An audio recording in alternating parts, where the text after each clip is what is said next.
দিন দিন ঝুঁকিপূর্ণ হয়ে উঠছে চট্টগ্রাম কক্সবাজার মহাসড়ক। আজও পটিয়ায় পৃথক দুটি দুর্ঘটনায় আহত হয়েছেন প্রায় ৪০ জন। তাদের সবাই হাসপাতালে ভর্তি। ব্যস্ততম মহাসড়কে গাড়ির চাপ বেশি হলেও এটা অপ্রশস্ত, ফলে দুর্ঘটনা লেগে থাকে বলে অভিযোগ যাত্রীদের।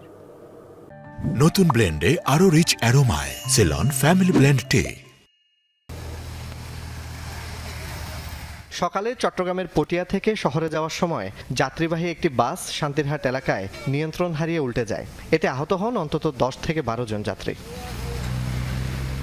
স্থানীয়রা উদ্ধার করে আহতদের কয়েকজনকে পটিয়া উপজেলা স্বাস্থ্য কমপ্লেক্স ও কয়েকজনকে চট্টগ্রাম মেডিকেল কলেজ হাসপাতালে পাঠায়।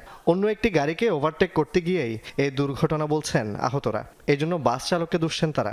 আরেকটা গাড়ি ওদিক থেকে চলে আসতেছে, তো মানে ওখানে ওভারটেক করে ওখানে উঠলে গেছে। ড্রাইভারের মুভমেন্ট ভালো ছিল না, টানতেছে, এই টানা টানতেছে, সবাই মানা করছিল, তো ওভারটেক করতে যাইয়ে এই ঘটনাটা। বৃষ্টি পড়ছে তো ও একটু গাড়ির ফুসে চলেতে চাইছে, এই দুর্ঘটনা হয়ে পড়ে গেছে গাড়ি।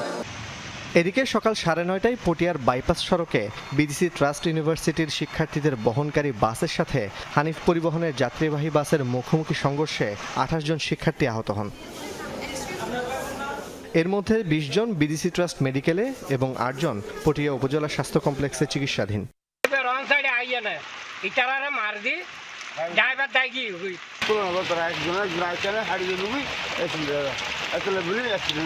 কক্সবাজার ঢাকা গাড়িগুলো এখানে যেভাবে চলে, যে দ্রুত গতিতে, এখানে প্রায় সময় অ্যাক্সিডেন্ট হয়।